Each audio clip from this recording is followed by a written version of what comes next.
Mr. President, I come to the floor today, as I think many of my colleagues have, to speak to the topic at hand, which is the debt ceiling debate that we're having here in the Congress of the United States. And I got to tell you, I think the Americans across the country are looking at us today with disbelief, anxiety, and I think rightly anger. They awoke this morning hoping to find that cooler heads had prevailed and that all of us here were working together on a plan that keeps our country from default and our economy from a looming collapse. And instead, the headlines read that the Speaker of the House was again refusing to negotiate, and that he is in fact delaying action in the House because of Republican upheaval against his own plan. And I have to say, even if the House of Representatives passed a bill preventing default this evening, within hours we'd still be pushing our country right up to the ledge of an economic catastrophe. And in other words, what I'm saying, Mr. President, is that even though economists, market analysts, business leaders, credit rating agencies, world leaders, and the American people are begging us to find an agreement to avoid default on our debt obligations, we're no further along today than we've been in the many weeks we've been debating this issue. Now, I think, as the presiding officer knows, as a former member of the House, I take no pleasure in criticizing the People's House. But it does take two to tango, and when it comes to courting the House of Representatives, it feels like they've got one shoe nailed to the dance floor. And I can't figure out for the life of me what it's going to take to reach an agreement on behalf of the American people. The House of Representatives just can't take yes for an answer. Now, the real problem, at least in my estimation, seems to be that a small group of people are set on running up the political score rather than doing the right thing for our country. And if that's the case, now's the time to finally come to the table. Here is the truth. Many of us here are trying to prevent the economy, our economy, from driving off a cliff, but others seem to be busy cutting the brake lines. And on that point, I was really proud of the Senate and the Democrats and Republicans who came together on the bipartisan Bowles-Simpson Commission and came up with a plan on reducing the deficit. They were willing to be a part of the solution. The Bowles-Simpson Commission recommended taking important but difficult steps to reduce our debt by $4 trillion over the next decade. That plan is the right thing to do for the country, and despite the significant political risks attached to taking those positions, senators in both parties were willing to support it. The House members, on the other hand, when the Fiscal Commission offered them the bipartisan deficit reduction plan, they walked away. Both Democrats and Republicans, to be fair. But unfortunately, this has become a pattern. When Vice President Joe Biden and House Majority Leader Eric Cantor were close, finally, to reaching an agreement on a deficit reduction plan, it was the House Republicans who walked away. When President Obama and Speaker Boehner sought to strike a grand bargain to do something great for the country, the House walked away. President Obama likened this to being left at the altar, but I can't think of any description for this that's more apt than irresponsible. Now, for my friends and my colleagues who know me, I'm not quick to anger, but I got to say, time isn't our friend here, and we can't delay action any longer. I was pleased to see Senator Alexander, the third-ranking Republican in the Senate, say last night, quote, "What would be best, instead of having a Republican plan competing with a Democratic plan, would be to have the Speaker, Senator Reid, and Senator McConnell recommend to us a single plan." Now, I understand the Senate leaders are speaking frequently, and I have all the faith in the world that the Senate could work this problem out. But that's only half the problem. We need statesmen, we need patriots, we need problem solvers over in the House to emerge. Campaign politics and partisan talking points don't take courage. Now is the time for courage and leadership.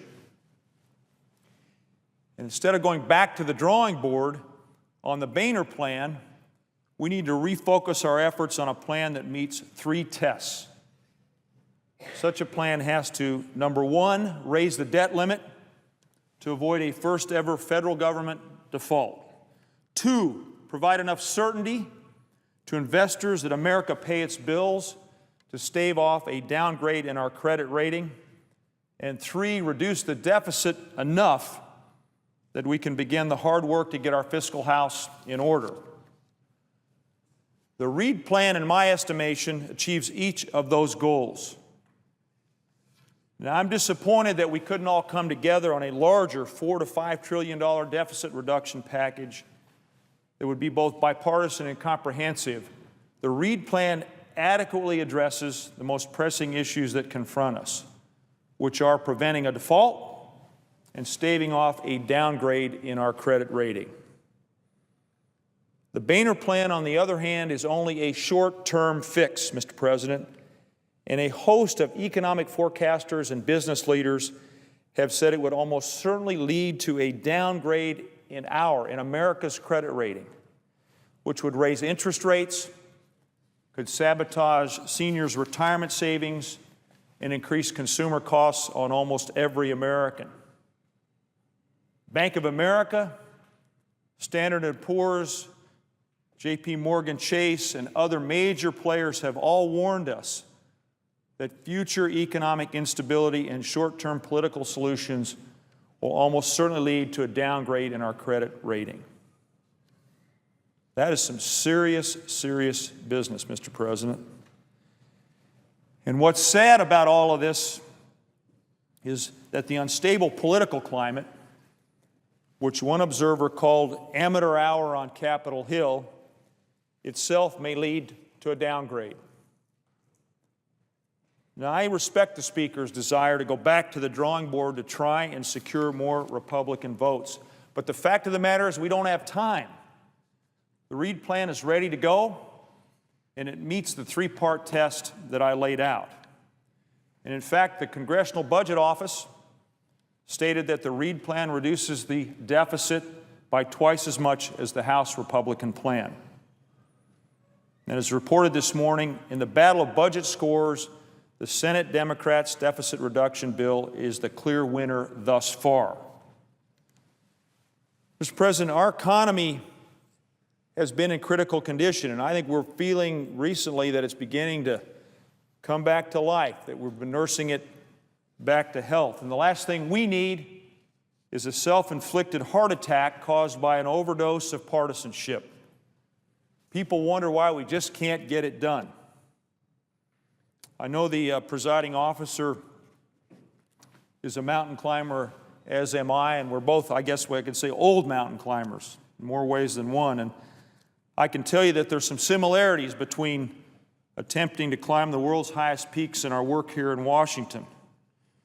But the difference seems to be, especially when the going gets tough here on Capitol Hill, is that not only are you trying to conquer mountainous and challenging and difficult terrain, you seem to have a team of saboteurs here who are trying to push the rest of us off the mountain as we're trying to climb it. The Scots have a saying, it isn't the falling off that hurts, it's the sudden stop at the bottom. And I can tell you if we don't raise the debt ceiling, that's going to involve a sudden stop at the bottom for all of us. People of Colorado have told me, and I suspect the rest of the nation feels this way, that they don't care who wins politically. Frankly, I don't care who wins politically either. What I care about is passing legislation that will stave off government default and a downgrade in our nation's credit rating. And at this point, the Reid plan is the only option that meets that criteria. Let's get it done. Let's get it done. Mr. President, as I close, I want to change the tone of my remarks a little bit because there are wonderful people here who work on Capitol Hill and make a difference day in and day out. And I wanted to recognize Hillary Daniels, who's been one of my budget and appropriations legislative assistants, who joined my team when I first came to the Senate 3 years ago. She's a native of Colorado's Western Slope, the great county of Mesa County and the town of Grand Junction. And she's going to be leaving my office next month to go to law school at Washington University in St. Louis, Missouri.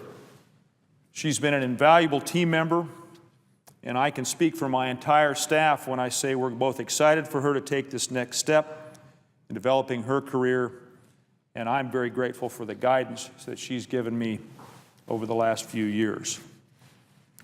Mr. President, it's for the Hillary Daniels of the world who will be leaders of our country in the next decade and the decade after that that I think we owe an obligation to getting this job done as soon as we possibly can, assuring the markets that the full faith and the credit of the United States will be preserved and protected and nurtured. And Mr. President, let's turn back to job one here, which is to focus on our economy and job creation. The longer we're stalled out in a political crisis of our own making, the less that we're concerned and focused on putting the American people back to work.